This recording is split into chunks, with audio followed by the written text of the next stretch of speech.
All right. What's good, YouTube? It's your main man, AB the Hero, back again with another video. And we got a deep one today. You know what I'm saying? We got a deep one. I feel like obviously we always talk about a similar subject matter. You know what I'm saying? We in the ball verse, you know what I'm saying? Sports, basketball, the Hornets, and all of that stuff.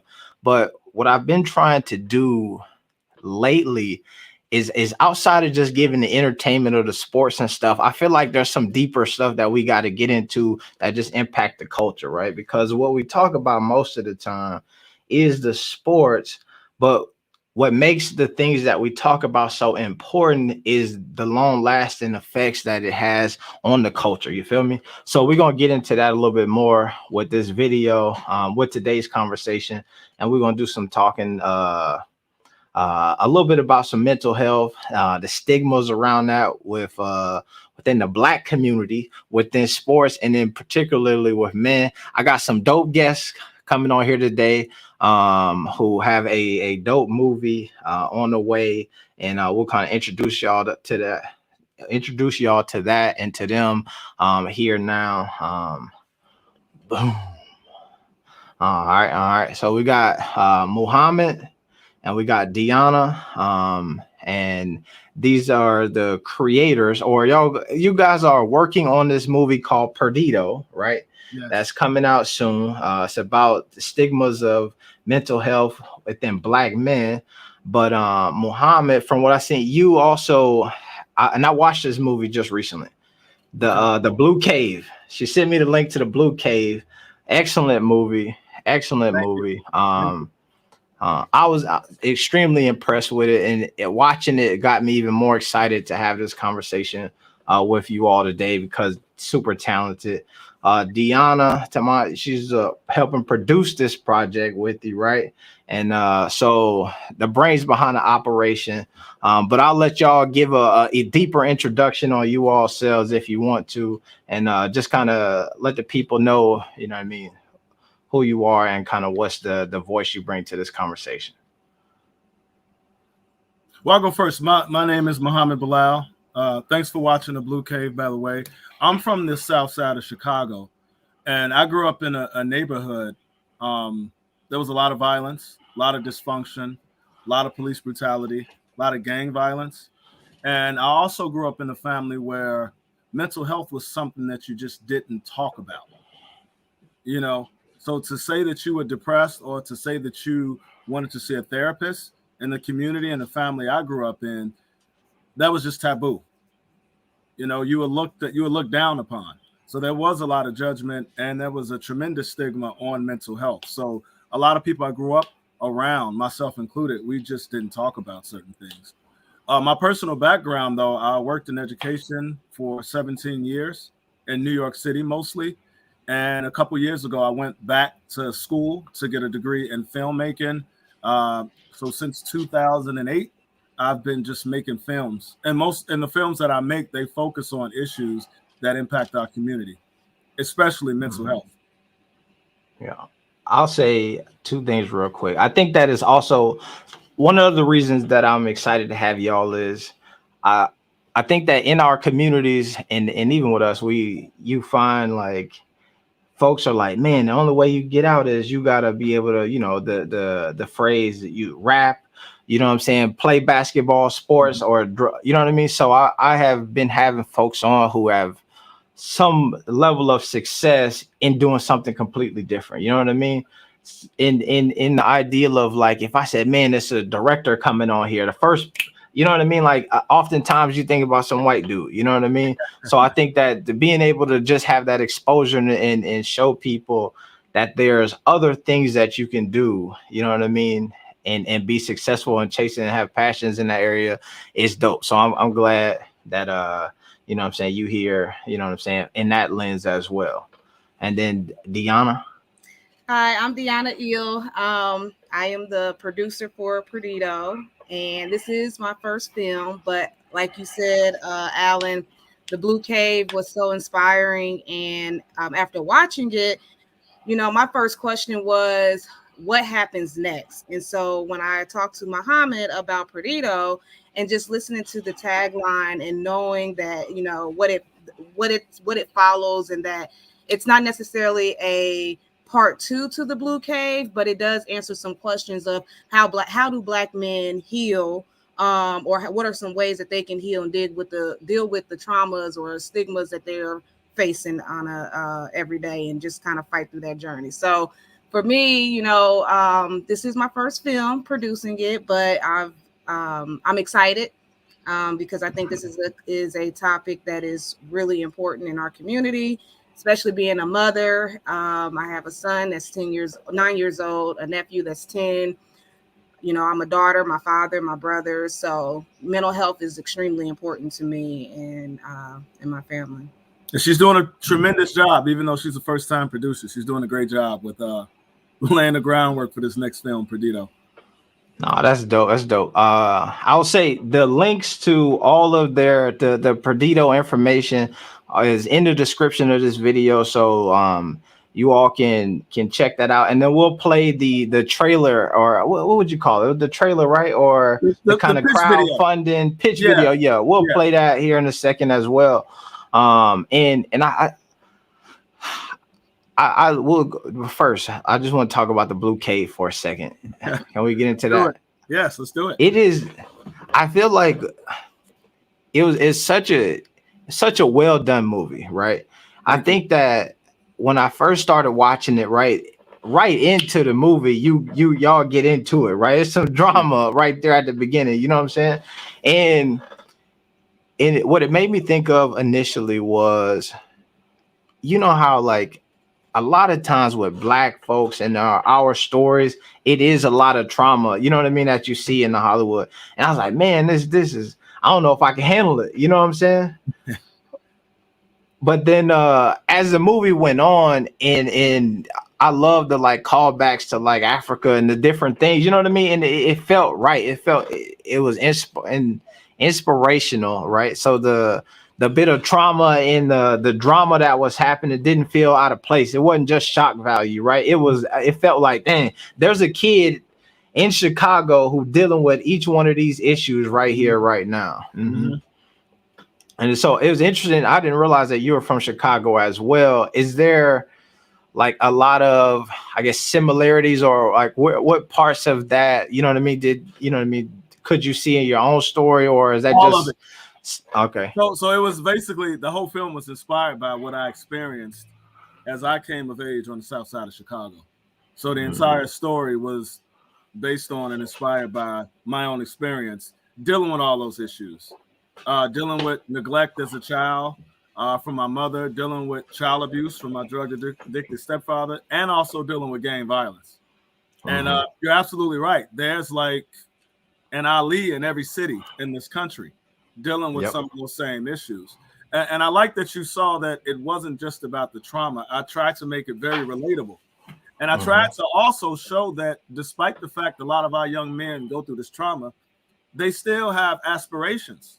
And you saw that in his imagination, and in, you know, I don't want to get a movie away, but it was more than just that. And I really wanted to show a film that didn't just show Black trauma and dysfunction, but also how beautiful Black minds are of our young men. Like they still have goals, and we need to support them through their trauma and to those goals. So that's dope. Inspirational as well. No, and it was, and obviously Deanna said it inspired her as well. She is going a whole nother career path because of that movie, which is dope. And so in my line of work, I am like a storyteller as well in some sorts, right?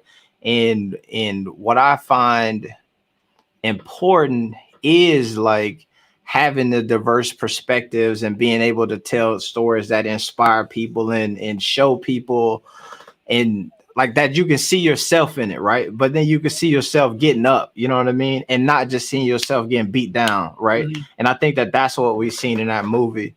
And somebody here, my man Ball Facts is here. He a super big YouTuber by 85,000 subscribers over here, but he wants to know where's the link to the Blue Cave, because I seen it on, like, you know what I'm saying, exclusive. I don't know, is it out for people to watch, you know what I'm saying, or is it just that? Good question. It's still doing the festival run, so it's about to be coming out next week and the Black Star Film Festival, International Film Festival. That's in Ghana, but they're doing it. They're streaming it, so you can see it virtually. And then Cinema Festival in New York, we're having our first in-person screening in New York City for the first time because COVID shut everything down. But if he's a personality, like I can, offline, he definitely can screen it.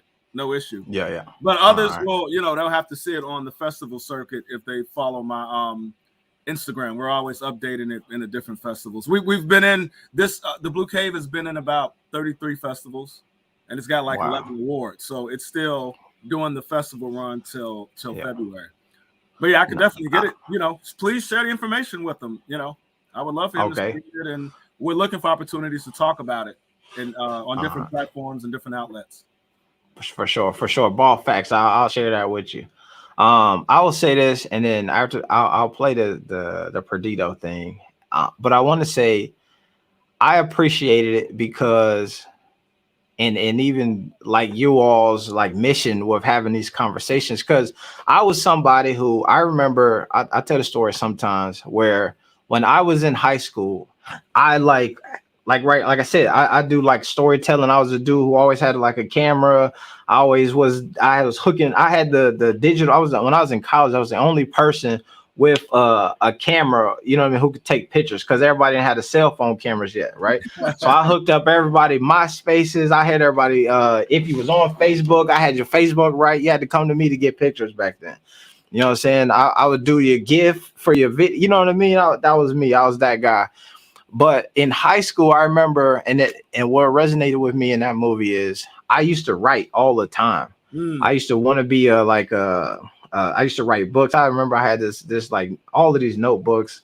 I used to write these random stories about whatever. And then my friends and guys who I play sports with would be like, bro, why you doing homework? And I'm like, nah, I just like, bro, come on, put that notebook down. You know what I mean? And it was seen as weird that I like to write outside of doing homework. You know what I mean?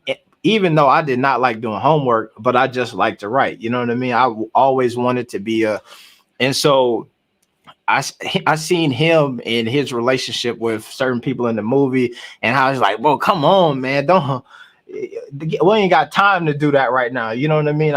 That moved me, and I always think about too. And so that was a connection that I had, right? Because I feel like there's so many people, young folks who probably experienced that same thing, right? And where there's these alternative things outside of sports and drugs and all of that you want to get into, but everybody around you only sees one lane, you know what I mean? And I appreciate that from the movie. Was that how much of that was a personal journey for you? Because I know you said you just not recently went back, but you went back to film school. Was that something that you had a love for at first and then got away from it, then came back to it, or how did that work out? The love never went away, but I did have kids, so that was the focus. I ended up going to my second love, which was education. But now my kids are off to college. A couple of them are out of college, so I came back to it. But I never, I used to take film classes, even when I was working as a teacher and later a principal. But I never got away from the love of storytelling and filmmaking. So it was something that I wanted to do since I was a little boy. So finally, when my kids were off, first thing I did was go to film school. So no, that was always there. And that was my escape, as you saw in the film. Yeah. The escape of the writing. But as you know, as you get older, as you saw in the film, at some point you got to deal with these external conflicts and these external pressures, and you can't always just escape. And that was something I wanted to show in the film. As Ali is becoming a man, he has to put the writing down and deal with some of his other issues. But the thing that inspired me and helped me get through was just having that dream of something I wanted to achieve. That was my fuel, and I really wanted to have that come across in the film. Like, this kid has this thing he's always wanted to do. And the biggest thing is probably self-determination. Despite having issues with the stepfather and the gang, Ali was determined to be the person he wants to be, no matter what. Yeah. Nah, that was dope. And and it's cool the way that it played out. And like I said, I don't want to give away the movie, especially folks going. I know they don't want to watch it. But so one of the things that another area in which that this whole conversation becomes personal for me is through the lens of sports, right? Yeah. So I was somebody who I played sports in college, right? And I played Division I football. And what I realized in my I like was a guy who was highly recruited. I went JUCO at first, and then I went Division I, right? And then JUCO, I left JUCO as like top 50 player in the country.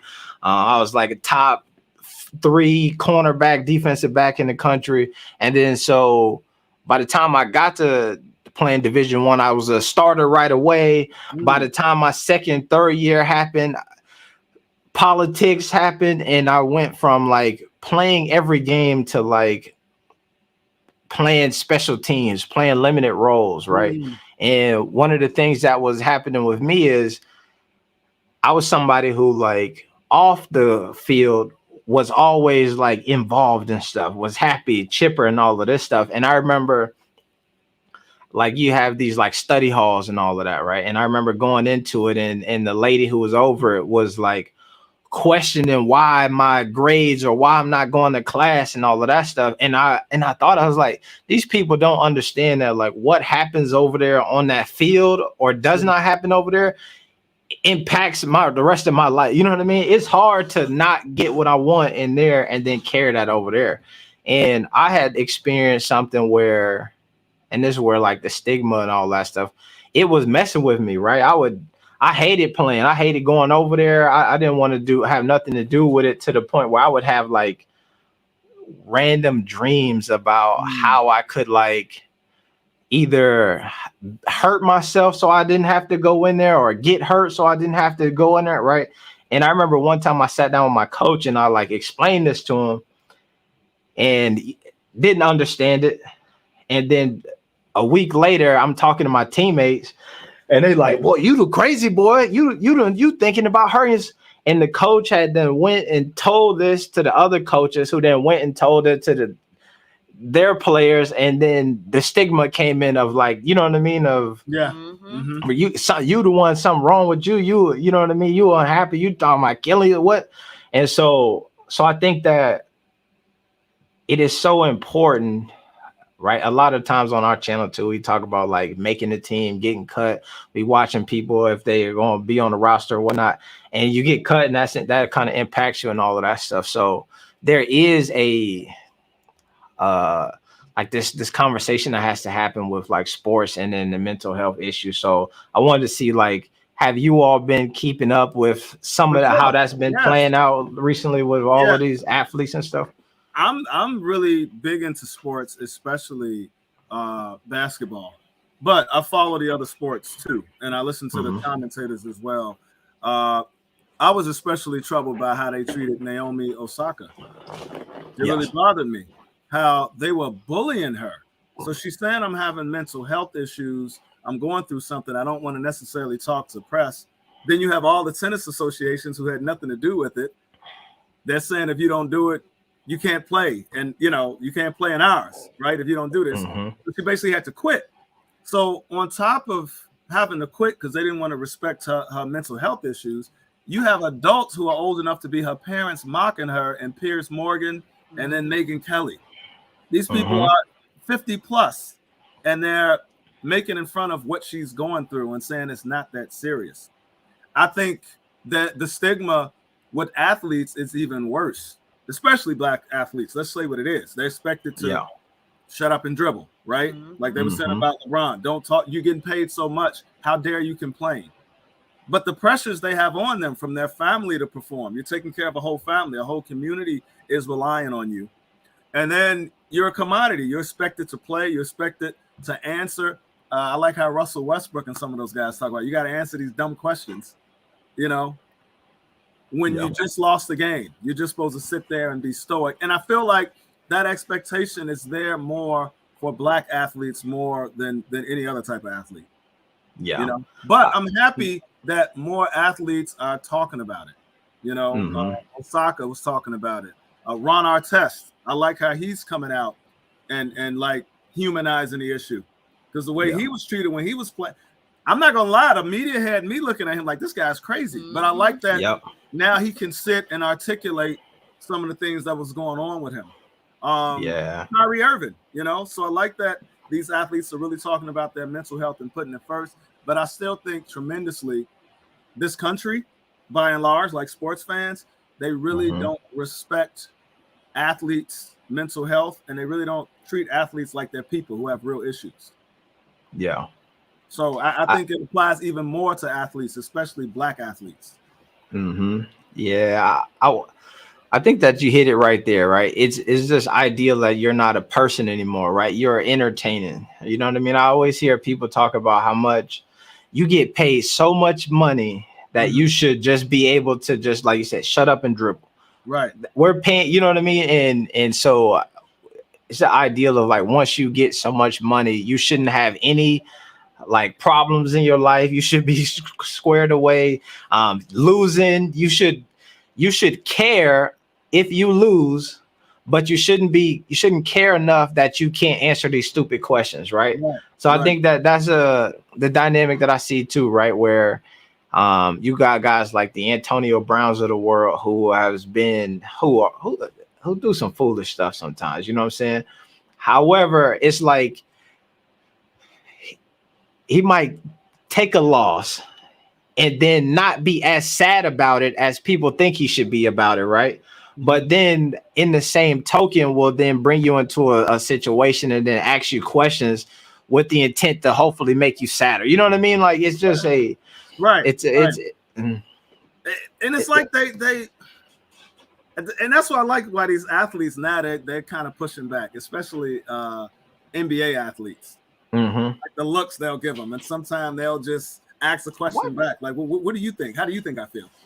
You know, I love it, right? Like they're speaking up, and I go back to Russell Westbrook, the looks he give, like, or they'll just give a one-worded answer. You gonna make me answer? No. Yes. Yeah. You know, so but I do think that.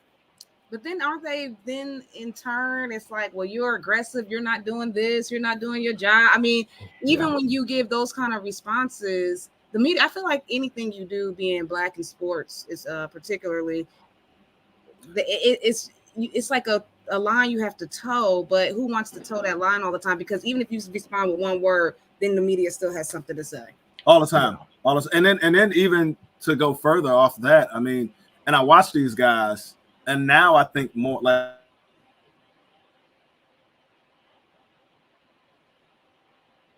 All right, hold on. I don't know if I'm froze or if y'all froze. Can y'all see it? Let me see in the private chat back here.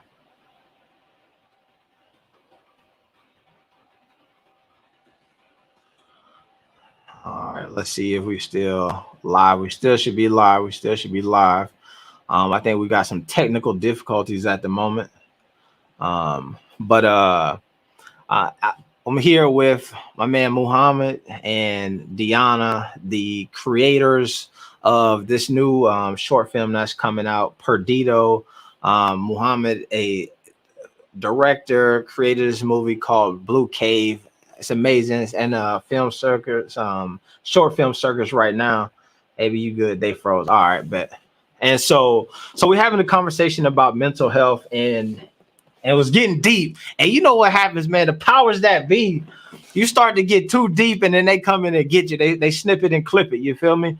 But it's an empowering conversation, because I mentioned this earlier in the broadcast, that it's something that even I personally experienced, just being an athlete and trying to deal with kind of the ups and downs of playing well, not playing well, and especially one of the things that I feel like most people are critical of is in college, right? Because when you're a college athlete, you're faced with so many different dynamics that you have to like be able to navigate to, right? And I think that now a lot of programs are starting to institute folks who like mental health in their programs and all of that stuff. Let me see. Lost internet. All right. They lost internet, but they should be back. Starting to incorporate people into their program and that help student athletes deal with mental health. But you really think about it, you obviously have the on the field, on the court, in your sport or whatever that you're playing, right? Then you have the schooling aspect of it, and then oftentimes there's a financial component, right? So a lot of times people think you got the scholarships and all of that stuff, so you shouldn't have to worry about the finances or your basic needs, food, shelter, stability, and all of that stuff. But oftentimes it's not enough. Now, I do appreciate this new rule where you can make money off your name and likeness, because it's going to make things a lot easier for some of these athletes to be able to provide for themselves. But like my man Biggie said a long time ago, more money, more problems, especially if they're not putting things in place to help these kids manage the opportunity and the money that they have kind of moving forward. So that's just so within this conversation around mental health, that's just something that is always present with me, and even thinking about, like I said, my experience, because I felt it, right? I think that in one of the places that I didn't even mention is the relationship experience, right? So you're not only dealing with your, let me see, not only are you dealing with, you know what I'm saying, those aspects of food and, class, let me see, and all of that jazz, but they're still trying to get back up. What I want to do is, let me pull up this stuff here. So while I'm waiting on them, I will pull this bad boy up, their page here, and then I will kind of tee up their let me see, Chrome window, Perdido. All right, so, and we'll watch this here. So this is the movie. They're kind of working a crowdfunding right now to help get this one movie made, Perdido. I'm excited, and also what I will say is that I'm about to watch this trailer here, and this, oh man, I didn't even push it up. There you go. So here it is right here. The link to this is in the description. I'm going to play this video here now, but if you want to, you can, check out all this information, check out information about the new movie, and and hopefully what we could do is get y'all, a private screening of the Old Boy as well. You know what I'm saying? But check them out, Bilal World Entertainment, over there on Facebook and all of that jazz. Let me stop this one and pull up this other screen.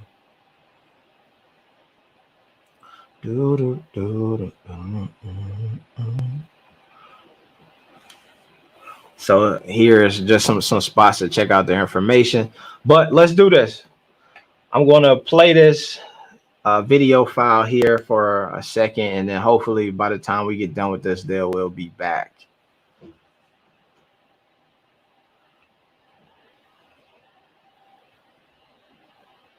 I'll kill you. All right. I'll kill you. You hear me?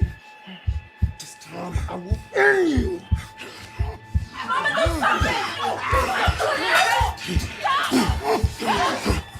Stop!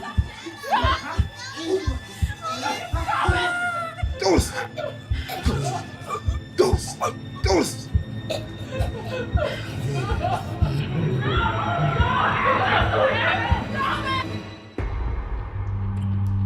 I'm Mohammed Bilal, the writer, director, and producer of the film Perdido.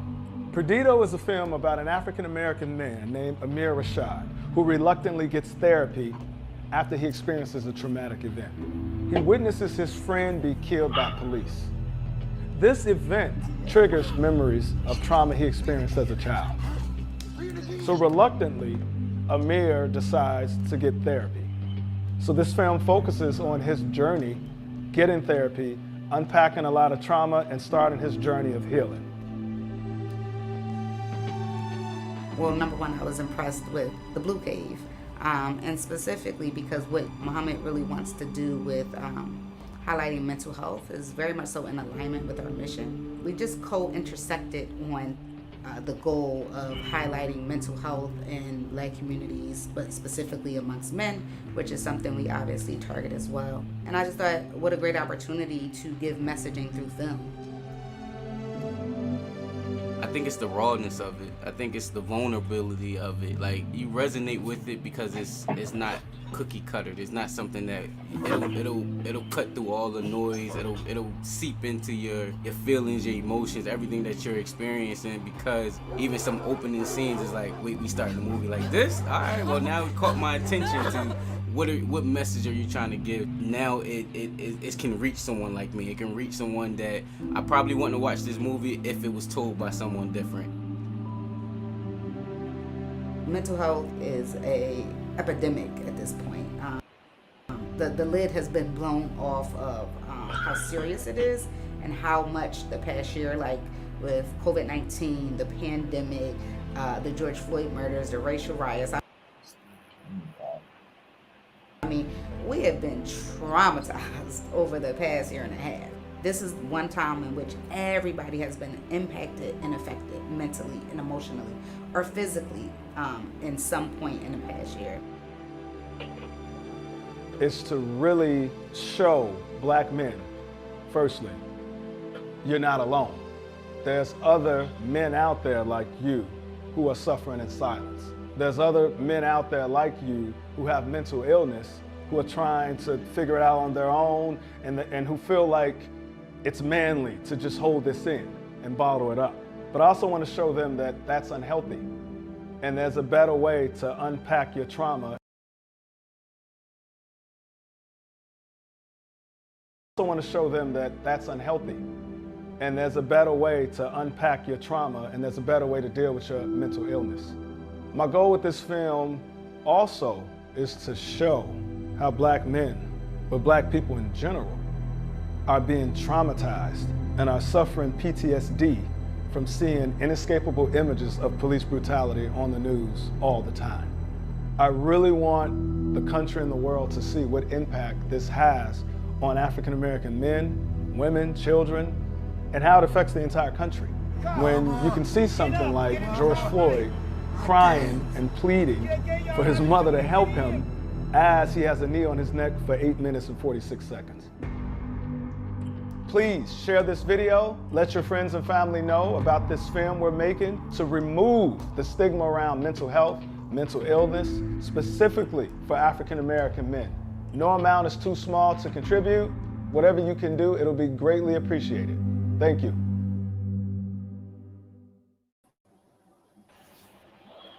All right. Man, that was good. That was good too. The trailer was good. The crowdfund video was good. It started skipping there. Would y'all mind if I upload y'all that video right there to the channel with the information and links to it? Please. Yes, Please. For sure. All right. I'll make sure you have it. All right, cool. Oh, well, I mean, I got it because you sent it to me in that link, and then that's how I just played it. Okay. But no, that's what's up. So I had we had a technical issue right there, and it was just starting to get good. You know what I'm saying?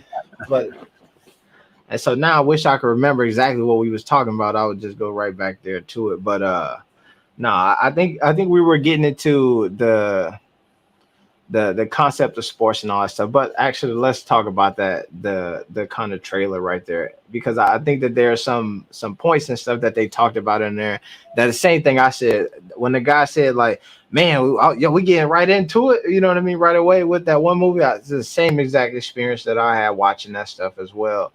And I think that even listening to those testimonials and people who are involved in this like upcoming project, being so moved with the last one also speaks to your gift, man. So I really want to give you a praise and some shout outs for that, because it's dope and it's kind of moving. Like, can you talk about, you know what I mean, some of the people who were involved kind of with this new project and some of the partnerships and stuff that you all have going? Yeah, the main partnership, well, the only partnership that we have right now is with Black Men Heal. They're based out of Philadelphia. And what Black Men Heal does is they work to provide psychoeducation within the community. They provide 8 free therapy sessions, primarily to Black men. And they also have something called King's Corner, where they just have different issues that impact Black men. And they just have a rap session like online through Zoom for like an hour on Sundays. I've done the 8 free therapy sessions with them. I do the King's Corner with them. So for me, it only made sense to partner with the organization that's doing work in this space with Black men. And my thing also is you have a lot of films out there that make people emotional, and you make them want to help, but you don't necessarily tell them. A lot of movies don't tell them how to help. So that's why I want to partner up with an organization where I can tell people, here's an organization that's doing a lot of great work in this space, working with Black men and fighting to remove the stigma. You know, what I like about Black Men Heal and the partnership and having that is it can be challenging to find a therapist that looks like you or that is from a similar background. And I like the idea that they are particular about how they place and pair people together. So you have, their process, they really make sure that they're pairing people that are similar. And I think that's extremely important, especially because my first time in therapy was not with a person of color, and I had issues with, can I share this? Like, I have to explain all of this so that we can get to the same page, or do I feel comfortable with letting you know some of those things? So being able to just start off with someone that is like-minded or similar background is really important, and I love that they do that as well. Yeah. Do you know do they do is it like men talking to men, or is it men just talking to therapists, or and they particularly? Well, so it's like they do 2 different things. So you have the therapy aspect where you can fill out an application to get 8 free therapy sessions. When you get those 8 free therapy sessions, they match you with someone in your state. So you don't have to be in Philadelphia where they're based. So if you're in Indiana, they'll find you someone in Indianapolis or Gary or wherever you are. So that way, if you want to continue with them after those 8 free sessions, your medical should work with that person. So I live in New York City. They found me someone in New York State. So if I want to continue with her after the 8 free sessions, she takes my coverage. But they don't couple you up necessarily with a man. They'll find you. Most of the therapists they find you, they're therapists of color. They're Black therapists who get, they might not be a man, but they understand. They have a similar background, so they get it. And then the other thing is King's Corner is separately. That's just all men talking about different things that affect us. Whether it's about issues with pornography, that was a topic one week, infidelity, Black men need hugs. Like they talk, like that's a topic. They'll have a different topic every Sunday, and anyone can log in and join the discussion. That's dope. This is why Perdido is so important, is because, like you mentioned, it's not always paired with a Black male, right? Your therapist, but that's because there's not enough of them. So being able to raise the awareness and break these stigmas and help people deal with their own stuff, a part of that too is letting you know, hey, this is something else that I can go into, right? If you heal yourself and you have a family and you have children, they grow up seeing that healing. They automatically grow up knowing that there are other jobs than playing basketball, than, rapping. So it's like it does just not just for healing, but it also it helps the younger generations to be able to, we need y'all in this field. And it's a good field to go into, right? I mean, there is some so yeah, that's another reason why I was just impressed with Perdido, because I feel like it's not just breaking the stigma of helping people deal with the trauma, but it's also giving you another light of what's going on and other opportunities as well. Yeah, I think I do want to have a conversation about some of these stigmas, right? And I was just the other day, and it's funny that we're talking about this stuff now, because I woke up and I was like, man, I've been to therapy a couple of times, right? I've been I've been in some couples therapy situations, and each time has benefited me greatly. And I was thinking that I was like, man, I need to go like get a couple therapy sessions underneath my belt, right? And then I think that one of the things that I felt though is, as a man, I felt like it would be harder for me to like sit down with another man, especially another black man, and just be vulnerable, right? And then to be able to be like, this is how I'm feeling, this is my insecurities, this is some of the stuff that I'm working with. And so I was like, if I did it, I need to go find like a woman who can, like, you know what I mean, talk to me. And I was thinking like, is it because I want to like, I'm so used to maybe talking to my mom about it more than like my dad was there my whole life and all that stuff, but we never sat down and had like a heart to heart, dad, I'm gonna tell you about everything, that, you know what I mean, conversation like that. I only had those things with my mom. So then I was like, man, if I do that, is in your all's experience or knowledge on this stuff, is that something that's similar? Like, is there a lot of black men who, like, obviously we probably need to have those conversations and spaces with men, but like it's harder for us to talk to men about some of these deep issues? That's really I like that you brought that up, because that's one issue that Black Men Heal deals with. It's one issue that we deal with directly in the film. We have a lot of just old toxic ideals about masculinity and vulnerability to pain, toughness, not crying. And I think that's why, you know, growing up, how did you get treated when you're crying? You don't want to cry around the guys because they're gonna laugh at you. And we learned that as a little boy. You're not supposed to cry. You're supposed to be tough.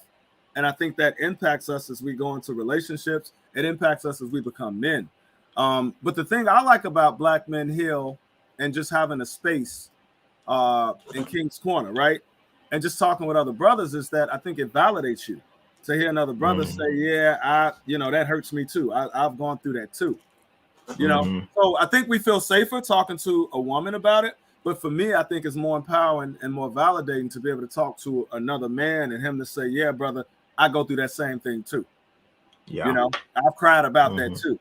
So I think once we mature and we're able or tough enough to actually express our feelings and not feel like it challenges our manhood, I think a lot of us can start to heal and shed some of them old ways of looking at masculinity.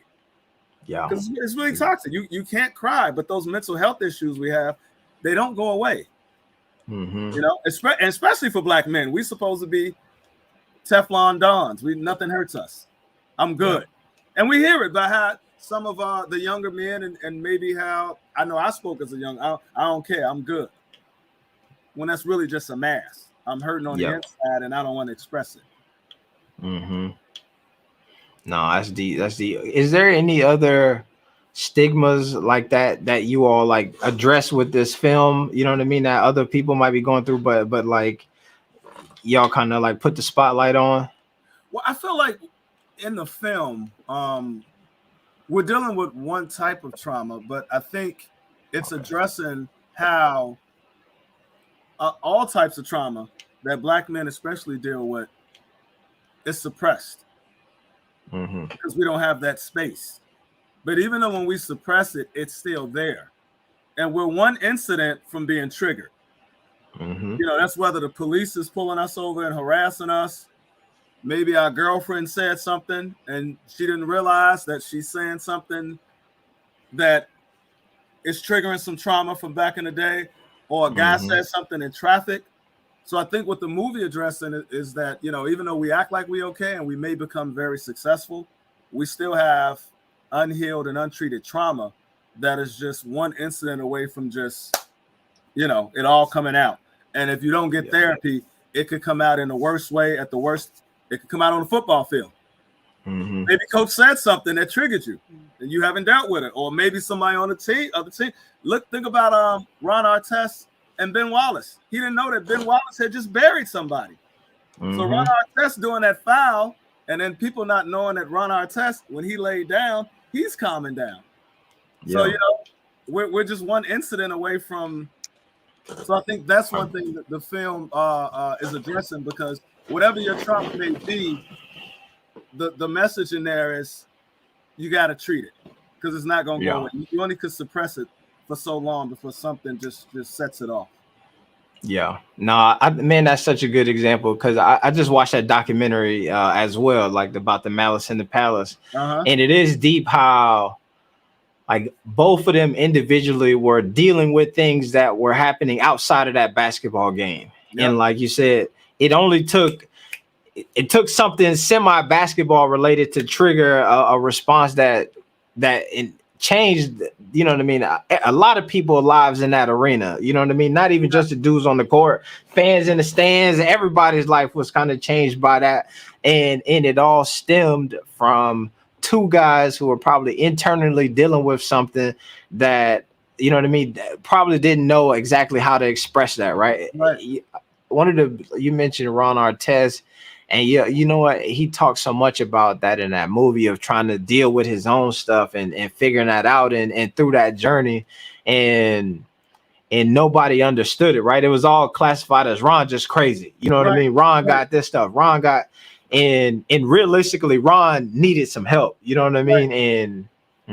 And what they say, hurt people, or like, you know what I mean? You start to lash out and all of that stuff. So it's a tough situation to be in. So nah, it's a great conversation to spark, right? Just about that suppression of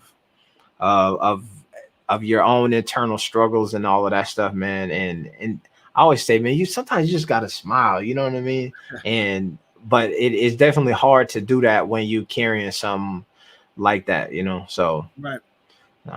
I can imagine that.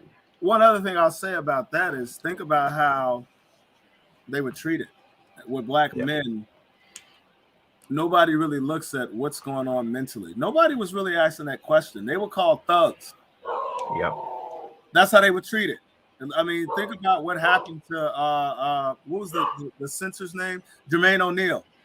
He was a top center, but nobody in the media ever asked the question of what was going on mentally. I think if they were white, let's say what it is. Even when you have white mass shooters, people want to know what was going on mentally that made this happen. When it was black men, nobody was caring about mentally what was going on with them. Oh, it's hip hop culture. They're thugs. You know? So this film, one thing with this film too, is I really want to send out the message that our society really needs to humanize their view of black men. Because everything is we're a threat, we're a danger. It's never what's going on mentally. Can we do something to help this man heal? What was going on in his life? A white person does the same thing, and that's the type of question that gets asked. With us, it's just he needs to be punished. He's a threat. You know. So I mean, that's something that I think is coming out. If you look at how they're looking at Malice in the Palace, the Malice in the Palace now is definitely something that we're dealing with, and the message we have that's going to come out of this film, Perdido. Yeah, no, that's deep. That's deep. And I'm trying to think of, I know that one of the most predominant Olympic athletes of all times is what's his name? Michael Phelps. Right. And he came out as he smoked the trees and he needed all of that stuff. And you see the way that folks, I'm sure like everybody wasn't like on his side and thought, but I feel like overwhelmingly there's such a different view on him and his I need to step away and I need to medicate myself versus you see like the young lady, what's her name, Sha'Carri Richardson, who mama just died and she went to go, and then that kind of impacted her like availability to run in the Olympics. Or you know, it's the same thing even with a Naomi Osaka who just stepped away from it, you know what I mean? Or man, what's the girl, Simone Biles, right?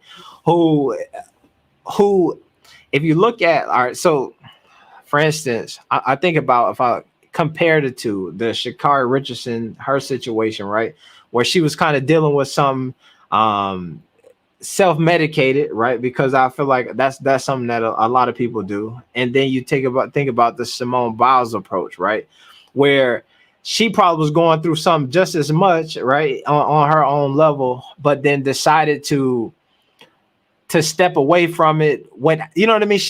She removed herself from it. They didn't have to remove her from it. Right. But they still got the same amount of like vitriol and angst. You know what I mean? Like in the sense that there's no proper way to actually handle it. Right. if you handle it by yourself, you're doing it the wrong way. If you handle it in a way which you ask for some help and you say, you know what, I'm not ready to do this today, then there's no wrong. That, you know what I mean? You're kind of seen as handling that the wrong way. And I think when we talk about like the stigma of black athletes to other races, especially white folks, like that, to me, that's just how it plays out, right? You don't lose a guy like Michael Phelps. No, he go smoke as much weed as like Scooby-Doo and Shaggy, and he'll never like lose as much credibility as a guy like Ricky Williams did. You know what I'm saying? Who was at the great running back at the top of his game, and then still had the kind of the same like vice, I guess you would say, or I mean the same like path to healing as but Ricky Williams is seen one way, Michael Phelps is kind of seen another way. Mm-hmm. You know, I was a history teacher for a number of years, so I'm a student of history. If you look at the history of black people in this country, we have never really been able to express ourselves without being judged or killed in some instances. We lose everything. You know, whether you was a slave or you were in the civil rights movement, we're expected to perform. We're expected to be the perfect gentleman or a gentlewoman. We're expected to do our jobs. We're not expected to be able to lash out or make mistakes and get a second chance like other people do. And this stuff comes into play with sports also. Because even if you look at how they talk about athletes on social media, I see it. So I know you see it. You should just be happy that you're able to be in this country and make this type of money. So even when you had black athletes talking about Black Lives Matter, right? As if it doesn't affect them. It's almost like because you got this money, you don't have a right to talk about black issues. Be happy that you're rich and shut up and dribble. Yeah. You know, and I think that goes into even the mental health issues. I think there's a lot of people who feel like because these black athletes have all this money, they should just be happy they have it, and that's it. Don't cry. Stop being a crybaby. Be happy that you're fortunate enough to have this. So I think it's laden with racism, all of it. All of it. If you just look at the history in this country, how we've been treated, you see it play out in sports a lot. And you know, in sports, that's when people really express how they feel. Give them some alcohol, put them in a stadium. Or you see that all the time with these athletes who start exposing their DMs and all of the messages that people send to them as if they're not like real people, as if like it won't affect them at all.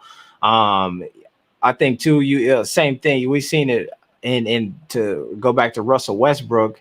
It's been somebody who's been sitting here and people been just saying crazy stuff to him, and from a fan perspective, it had to address that and what that looks like. So no, it is deep, man. It is prevalent in sports, and it is definitely something that is embedded in history in the way that, you know what I mean, kind of black folks in this country has been treated since the beginning of time. Even if you look at the Jackie Robinson film, they've made a number of them about him. He was expected. It's like, hey, they're going to treat you a certain type of way. They're going to call you the N-word, but we need you to be a gentleman and not to respond. No other athlete is expected not to respond to something that is a detriment to their safety or their mental health. No other athlete is expected or asked to do that, like black athletes are. But I'm just happy, like, you know, platforms like yours and others out there are starting to really address that, especially. I mean, think about the stuff Serena Williams went through. And that's in our lifetime. This isn't something our parents are talking about. The biggest thing she got.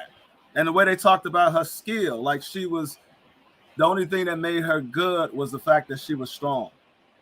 They use words like brute force and brute strength. And, you know, her white competitor would be, oh, she has grace and skill and class.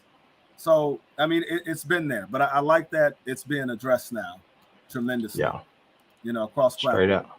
No, it is. What I obviously don't want to keep y'all all night. You know what I'm saying? I know y'all super busy. I want to offer y'all two things to kind of talk one more time about the movie, and then we could even watch the pitch trailer one more time. And then also what I often will do is I'll send the link out and invite some people in to maybe talk and ask some questions. So if y'all wanted to like sit around for that, I'll put the link in, and then all right, and then we'll watch. I'll throw the link in there. We'll watch the movie, and then as people populate, you know what I mean, they can and all that stuff. But if you want to, like, last time I wanted to have y'all, you know what I mean, load or you know what do they call that on like the late night shows when they say throw it, you know what I mean? What do you throw it in there? You throw it to the pitch, or you know what I'm talking about? Like you wanted us to introduce the pitch video. Yes, introduce, but it's a word that they got a phrase. It's like set it up. Go ahead, set it up. Yeah. Something. Yeah. So if y'all want to do that, you can set it up, and then I will play it one more time, and then I will share the link in the chat to invite folks in. Well, I mean, I just say for the setup with this is just showing the importance of having the stigma of mental health removed. So in this pitch video, I talk about the importance of removing the stigma with mental health among Black men, and there's some mental health experts and advocates who are in this space who discuss why it's important to remove the stigma of mental health, specifically among Black men. And that's what this video is discussing. And it's encouraging people to support a film that is looking to do just that, remove the stigma of mental health for Black men. All I'm saying, check it out and make sure you share. Straight up. All right, here we go. And the links to all of their information is in the description as well. So I'll play it here. Let's check it out again, hopefully. This time I will end you.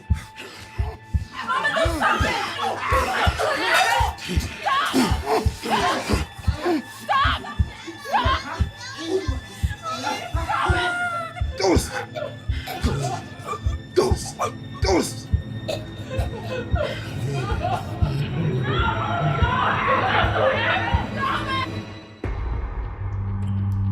I'm Mohammed Bilal, the writer, director, and producer of the film Perdido.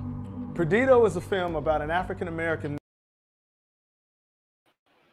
Let me I'm gonna restart it because I wanted to load up a little bit because it looked like it's lagging a little bit, you know what I'm saying? So let me do that. Let me let it load so we can get a good once through. All right, here we go.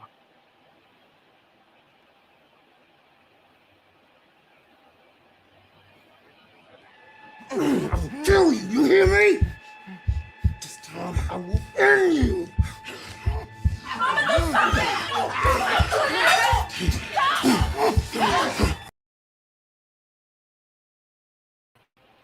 Let's do it over here. I wanted to play is acting funny, so if it ain't gonna do it right, I'm gonna try to from the Vimeo link, see if we can get it better. Then let's move that from the studio. Also, the link is in the chat, man. If y'all want to join the conversation, definitely feel free to. Let's pull it up here.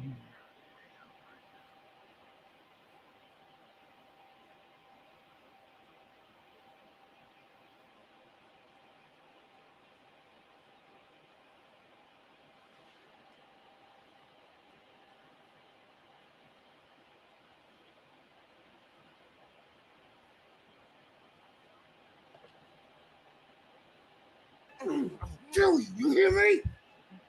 This time I will end you.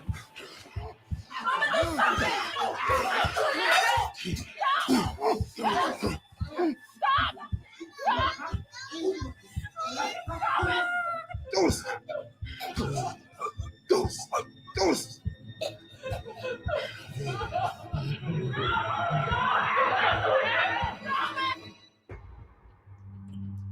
I'm Mohammed Bilal, the writer, director, and producer of the film Perdido. Perdido is a film about an African-American man named AMIR RASHAD, who reluctantly gets therapy after he experiences a traumatic event. He witnesses his friend be killed by police. This event triggers memories of trauma he experienced as a child. So reluctantly, AMIR decides to get therapy. So this film focuses on his journey, getting therapy, unpacking a lot of trauma, and starting his journey of healing. Well, number one, I was impressed with the Blue Cave, and specifically because what Muhammad really wants to do with highlighting mental health is very much so in alignment with our mission. We just co-intersected on the goal of highlighting mental health in Black communities, but specifically amongst men, which is something we obviously target as well. And I just thought, what a great opportunity to give messaging through film. I think it's the rawness of it. I think it's the vulnerability of it. Like, you resonate with it because it's not cookie cutter. It's not something that it'll cut through all the noise. It'll seep into your feelings, your emotions, everything that you're experiencing. Because even some opening scenes is like, wait, we started the movie like this. All right, well now it caught my attention to what message are you trying to give? Now it can reach someone like me. It can reach someone that I probably wouldn't have watched this movie if it was told by someone different. Mental health is a epidemic at this point. The lid has been blown off of how serious it is and how much the past year, like with COVID-19, the pandemic, the George Floyd murders, the racial riots. I mean, we have been traumatized over the past year and a half. This is one time in which everybody has been impacted and affected mentally and emotionally or physically in some point in the past year. Is to really show Black men, firstly, you're not alone. There's other men out there like you who are suffering in silence. There's other men out there like you who have mental illness, who are trying to figure it out on their own, and who feel like it's manly to just hold this in and bottle it up. But I also want to show them that that's unhealthy. And there's a better way to unpack your trauma, and there's a better way to deal with your mental illness. My goal with this film also is to show how Black men, but Black people in general, are being traumatized and are suffering PTSD from seeing inescapable images of police brutality on the news all the time. I really want the country and the world to see what impact this has on African-American men, women, children, and how it affects the entire country. When you can see something like George Floyd crying and pleading for his mother to help him as he has a knee on his neck for 8 minutes and 46 seconds. Please share this video. Let your friends and family know about this film we're making to remove the stigma around mental health, mental illness, specifically for African-American men. No amount is too small to contribute. Whatever you can do, it'll be greatly appreciated. Thank you.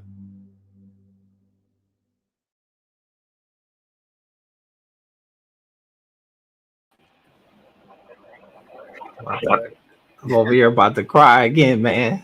Nah, that's good. I'm telling y'all, the pitch video is even good.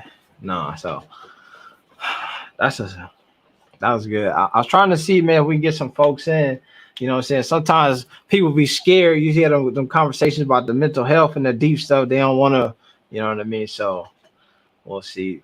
But man, that was that's deep, man. I'm glad once again that you all are working on this project, and like I'm glad that the messaging and the conversation is happening, and I'm glad that y'all could come through the platform, and in my small way I could, like, what I'm saying, help out a bit, you know what I mean, hopefully. So once again, I'll let you all, what I'm saying, take it and kind of leave some following or final remarks and talk to the people, and then we'll go ahead and shut it down. Well, I mean, first of all, thanks for having us. We really appreciate you sharing the platform with us. Again, this is just a really important film because mental health affects us all. And one of the most underserved groups when it comes to mental health and getting treatment are Black men. And we really need your support with making this film so we could contribute to the dialogue and really help remove the stigma. We're still doing crowdfunding for another 3 weeks so we can get the budget. We're 60% there. So anything you can do, please contribute. If you can't contribute, share. Even if you do contribute, please share. Because not only do we need support through the crowdfunding, we also need people to follow us, because we want to get this film in different spaces where it can really contribute to the dialogue and help change some minds and hearts, especially in our community when it comes to mental health and mental illness. So yeah, be sure to follow Bilal World Entertainment at on Instagram and Facebook, and visit the Seton Spark website. You can type in Perdido, and that's how you can locate our crowdfunding page. That's what's up. Hold on. There we go. All right. No, man, thank y'all again, man. Check it out. The links to all of that stuff is in the description.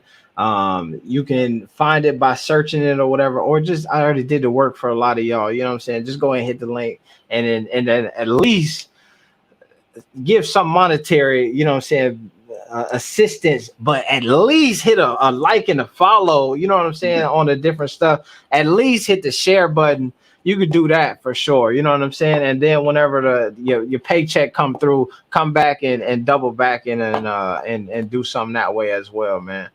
So I appreciate y'all coming through, man. It's your main man, AB the Hero. We finna get up out of here, and then I appreciate. I have one question for you though, and this is a personal one, just for me. And with do you feel like, because like I said, I do the video stuff in my own lane, and I have debated a bit of like, should I like go and do some film school stuff like that, or should I just kind of start trying to create on my own? Do you think that, because I watched that movie and I was like, dang, if that's film school, I might have to go do it. You know what I'm saying? Like, it might be worth it. But what do you think? My answer to that would be, it depends on your own discipline. You know, Spielberg did not go to film school. Quentin Tarantino didn't go to film school. Martin Scorsese and Spike Lee did. So I think it depends on you. I would probably encourage you to go do a film workshop. You know, you don't have to pay for a whole film program or take out loans to go to film school. You probably can do a couple workshops, and the best teacher is to get a camera and go make the film. Yeah. Because even in film school, my best teacher was making films, saying how crappy they was at first, and then doing better to get to the. So the Blue Cave was my thesis film. That was the last film I made coming out of grad school. If I show you some of the other films, you wouldn't feel so positively about it. You know what I mean? More than my teachers, it was looking at it like, oh man, I should have fixed that light, or this sound isn't good. So just you can start off just doing little videos and editing them together, and then also film is collaborative. You just got to have a team too. You know, you look at the end of a movie, they have a small army basically that help them. So like finding somebody, even if they didn't go to film school, somebody who has certain skills, who are just driven. Like Deanna, this is the first time she did a film, but her skill set is such. I'm like, hey, can you help me do this movie? You know? Yeah. So really just finding a team of people who share your vision and your passion, and just getting out there and doing it. You know, just start shooting. Nah, straight up. I appreciate that. And all right. But once again, it's your main man, AB the Hero. We up out of here. Peace.